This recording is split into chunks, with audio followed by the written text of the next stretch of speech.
Hello everyone. तो आज है 10 मई और आज के इस वीडियो में हम लोग बात करने वाले हैं 10 मई से कुछ इम्पॉर्टेंट करेंट अफेयर के क्वेश्चन को। हम लोग डेली यहाँ पे 10 क्वेश्चन को यहाँ पे डिस्कस करते हैं, तो आप सभी लोग प्लीज़ इस वीडियो को लाइक, शेयर एंड चैनल को सब्सक्राइब करना मत भूलिएगा। डेली यहाँ पे करेंट अफेयर से रिलेटेड 10 क्वेश्चन को डिस्कस किया जाता है। तो चलो शुरू करते हैं आज के इस सीरीज को और आते हैं अपने पहले क्वेश्चन की तरफ।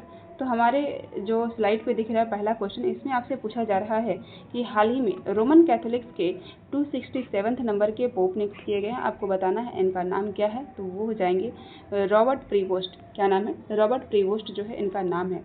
अभी जो है 21 अप्रैल को यहाँ पे जो है इसके जो पहले फ्रांसिस थे, जिनका नाम था पोप फ्रांसिस, इनका जो है क्या हुआ था? डेथ हुआ था। इनका क्या हुआ था? डेथ हुआ था 21 अप्रैल को। तो तब से लेकर के अभी तक जो है ये क्या हो गया, ये जो पद था, ये जो पोस्ट था वो खाली था और अभी रिसेंटली जो है रॉबर्ट प्रीवोस्ट को क्या किया गया है, यहाँ पे नियुक्त किया गया है। रॉबर्ट प्रीवोस्ट जो है यहाँ पर 267 नंबर के पोप होंगे, जो कि क्या होंगे?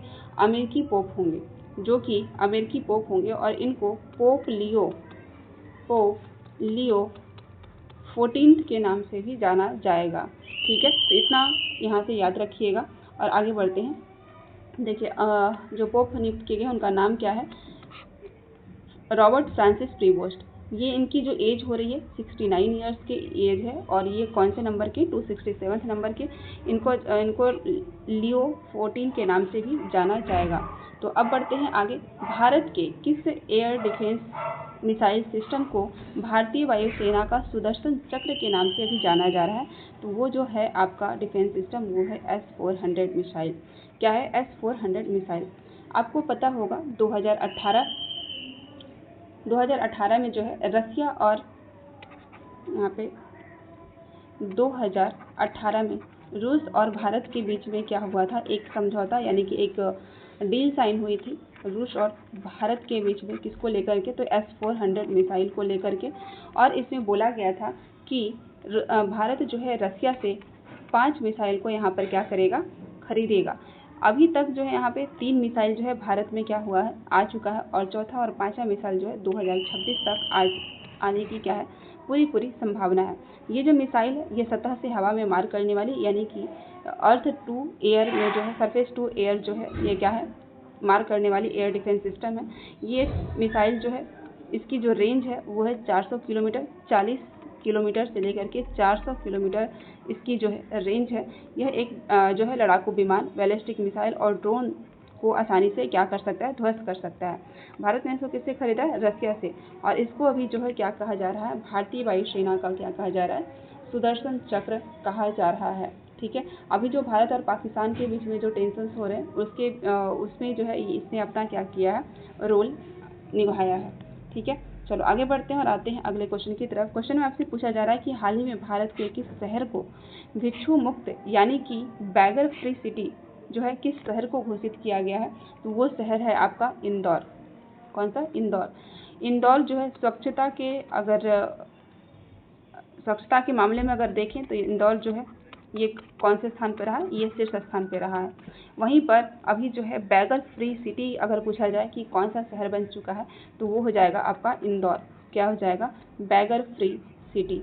यानी कि यहाँ पर जो है कोई भी भिखारी आपको भीख मांगते हुए नजर नहीं आएंगे।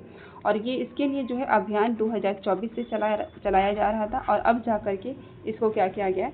बैगर फ्री सिटी के रूप में इस शहर को घोषित किया गया है। ठीक है, चलो आगे बढ़ते हैं और आते हैं अगले क्वेश्चन की तरफ। क्वेश्चन में पूछा जा रहा है WHO के द्वारा बुजुर्गों के समर्थन के लिए एक पहल शुरू किया गया था, एक अभियान चलाया गया था, जिसमें किस भारतीय शहर को वृद्ध अनुकूल शहर के रूप में मान्यता यहाँ पे दिया गया है? तो वो शहर है आपका कोझिकोड। केरल का एक शहर है। WHO के द्वारा एक पहल चलाया गया था जिस पहल में ये बोला गया था कि जो वृद्ध लोग हैं, जो बुजुर्ग लोग हैं, उनको जो है एक अच्छी उनकी देखभाल या फिर उनको अच्छी माहौल देने के लिए, अच्छा पर्यावरण देने के लिए क्या किया जाएगा? अलग अलग शहरों में जो है यहाँ पे क्या किया जाएगा? अलग अलग शहरों को यहाँ पर देखा जाएगा। उसके तो WHO के अनुसार जो है केरल के कोझिकोड शहर को यहाँ पे वृद्धों की अनुकूल शहर बताया गया है। ठीक है। WHO की अगर हम बात करें तो WHO क्या है, एक ऑर्गेनाइजेशन है जो कि स्वास्थ्य से रिलेटेड जो है यहाँ पे काम करता है, जिसका फुल फॉर्म हो जाएगा वर्ल्ड हेल्थ ऑर्गेनाइजेशन। इसको 7 अप्रैल 1948 ईस्वी को इसको बनाया गया था। इसका हेडक्वार्टर आपको देखने को मिलेगा जिनेवा स्विट्जरलैंड में। कहाँ पे? जिनेवा स्विट्जरलैंड में इसका जो है हेडक्वार्टर देखने को मिलेगा। इसके प्रेजेंट टाइम के जो हेड हैं टेड्रोस अंकल हैं, इसके प्रेजेंट टाइम के हेड, और इसी के द्वारा इसको जो है कोझिकोड को जो है वृद्धों के अनुकूल जो है एक शहर के रूप में यहाँ पे मान्यता दिया गया है। ठीक है, चलो आगे बढ़ते हैं, आते हैं अगले क्वेश्चन की तरफ। यहाँ पे जो है सारा डिस्कशन दिया हुआ है। क्वेश्चन में आपसे पूछा जा रहा है कि हाल ही में भारत और किस देश से मुक्त व्यापार समझौते पर हस्ताक्षर किया गया है। तो भारत और ब्रिटेन के साथ में यहाँ पर क्या किया गया? फ्री ट्रेड एग्रीमेंट यानी कि क्या किया गया है? मुक्त व्यापार समझौता यहाँ पर किया गया है। वर्ष 2022 से यहाँ पर चर्चा चल रही थी भारत और यूके के बीच में क्या हो, फ्री ट्रेड एग्रीमेंट को साइन किया जाए, लेकिन 3 वर्ष के बाद 2025 में इस समझौते पर क्या किया गया? साइन किया गया है, ताकि व्यापार, निवेश और रोजगार को क्या किया जाए? बढ़ावा दिया जा सके। ठीक है, 2030 तक इन दोनों देशों का जो लक्ष्य है कि 120 अरब डॉलर तक अपने जो है अर्थव्यवस्था को, आर्थिक सहयोग को बढ़ावा देना यहाँ पर इन दोनों देशों का क्या है? एम रहा है। ठीक है, तो ये हो जाएगा आपका ब्रिटेन की बात करें, ब्रिटेन यानी कि यूके के साथ में, भारत और यूके के साथ में ये डील साइन हुई है। अगर हम यहाँ पे बात करें यूके की, तो यूके के अंतर्गत जो है आपको 4 कंट्री देखने को मिलेगा। एक हो जाएगा आपका इंग्लैंड, दूसरा हो जाएगा स्कॉटलैंड,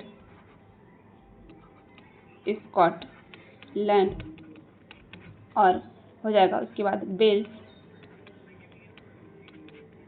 और हो जाएगा आपका नॉर्थ आयरलैंड। कौन सा? North Ireland. ठीक है, ये हो जाएगा आपका यूके के अंतर्गत 4 ये कंट्री शामिल होते हैं। वहीं पे अगर हम बात करें ग्रेट ब्रिटेन की, किसकी? ग्रेट ब्रिटेन की अगर हम बात करें तो यहाँ पे आपको 3 कंट्री देखने को मिलेगा, जिसमें हो जाएगा इंग्लैंड,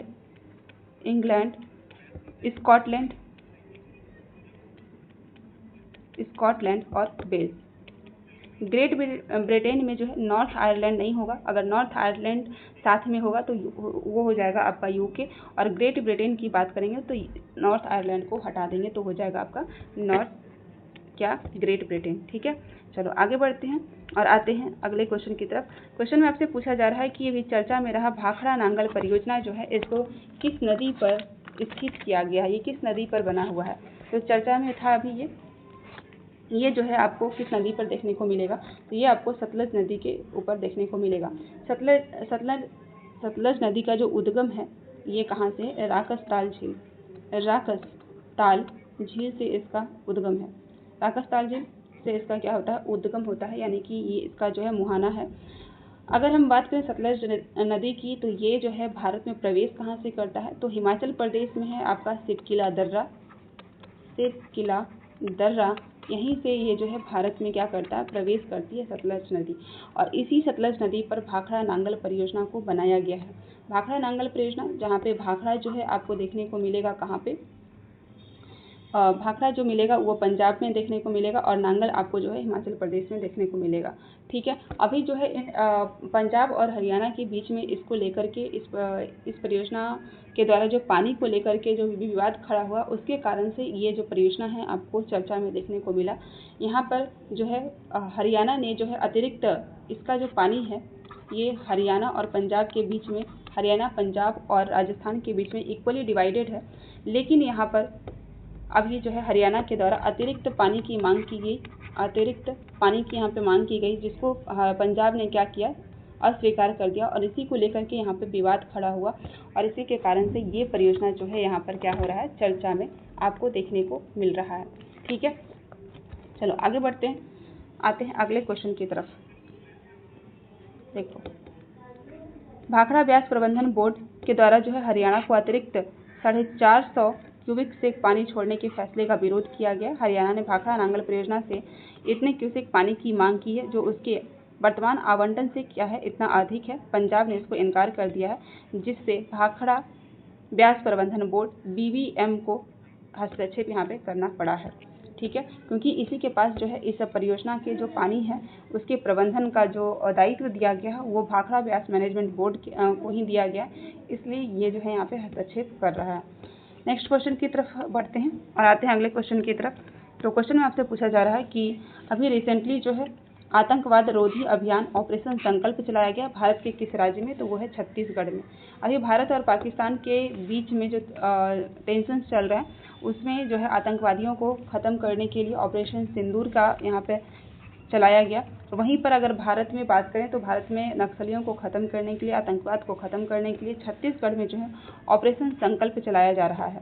ठीक है, चलो आगे बढ़ते हैं और आते हैं अगले क्वेश्चन की तरफ। छत्तीसगढ़ के बीजापुर जिले के अंतर्गत जो है इस ऑपरेशन को चलाया गया है। नेक्स्ट क्वेश्चन आपसे पूछा जा रहा है कि हाल ही में संजय गांधी राष्ट्रीय उद्यान के तेंदुए की जनगणना की गई है। यह राष्ट्रीय उद्यान जो है किस राज्य में स्थित है। अभी जो है तेंदुओं की सेंसस की गई है। आपको बताना है कि संजय गांधी राष्ट्रीय उद्यान जो है ये कहाँ पर है, तो महाराष्ट्र के पुणे में ये राष्ट्रीय उद्यान आपको देखने को मिलेगा। यहाँ पर तेंदुओं का सेंसस किया गया, जहाँ पर पाया गया कि तेंदुओं की संख्या जो है थोड़ी इंक्रीज हुई है। ठीक है, और अभी रिसेंटली जो है लद्दाख में जो आपके हिम तेंदुए देखने को मिलते हैं, हिम तेंदुआ, इसका भी सेंसस किया गया है। कहाँ पर, लद्दाख में। हिम तेंदुआ जो है लद्दाख और हिमाचल प्रदेश का क्या है, स्टेट एनिमल है। ठीक है, यहाँ पर भी आपको क्या मिले हैं, 477 जो है हिम तेंदुए केवल और केवल लद्दाख में देखने को मिली है। वहीं पर पूरे भारत की अगर हम बात करें तो पूरे भारत में 718 हिम तेंदुआ है, जिसमें से 477 हिम तेंदुआ सिर्फ और सिर्फ लद्दाख में आपको देखने को मिल रहा है। ठीक है, अगर हम आपसे क्वेश्चन में पूछा जाए कि लेपर्ड स्टेट के नाम से कौन सा राज्य जाना जाता है, आपको कमेंट बॉक्स में आंसर करना है। अब हम लोग यहाँ पे बात कर लेते हैं थोड़ा सा संजय गांधी राष्ट्रीय उद्यान के बारे में। किसके बारे में, संजय गांधी राष्ट्रीय उद्यान के बारे में यहाँ पे जानते हैं। संजय गांधी राष्ट्रीय उद्यान, संजय गांधी नेशनल पार्क। ठीक है, इसके बारे में तो पहले इसको जो है कृष्णगिरी नेशनल पार्क के नाम से भी इसको जानते थे। 1974 में इसका नाम चेंज किया गया और इसका नाम रखा गया बोरीवली नेशनल पार्क। उसके बाद 1981 में जो भारतीय सेना संजय गांधी जी के नाम पर इसका नाम पड़ा संजय गांधी नेशनल पार्क। क्या, संजय गांधी नेशनल पार्क। और इस पार्क में क्या है, 2 कृत्रिम झील भी आपको देखने को मिलता है। कृत्रिम झील जिसका नाम है तुलसी झील एंड बिहार झील। कौन सा, बिहार झील। यहाँ पे 2 कृत्रिम झील देखने को मिलते हैं। यहाँ पर जो है कैमरे लगाए गए थे और वहाँ पर आपको देखने को मिला है 36 मादा तेंदुआ, 16 नए तेंदुए देखने को मिले हैं। और यहाँ पर 2 नए जो तेंदुए हैं उनका जो है लिंग का पता नहीं है। तो इतने तेंदुओं को यहाँ पर क्या किया गया है, सेंसस कंडक्ट करवाया गया है। ठीक है, याद रखिएगा। चलो आगे बढ़ते हैं और आते हैं अगले क्वेश्चन की तरफ। अभी पूछ रहा है क्वेश्चन में कि कौन सा भारतीय राज्य है जिसने SAFF अंडर 19 जो चैंपियनशिप है इसका मेजबानी जो है कर रहा है। तो अरुणाचल प्रदेश में पहली बार जो है क्या हो रहा है, सैफ अंडर 19 का आयोजन हो रहा है। इसको अरुणाचल प्रदेश क्या कर रहा है, होस्ट कर रहा है।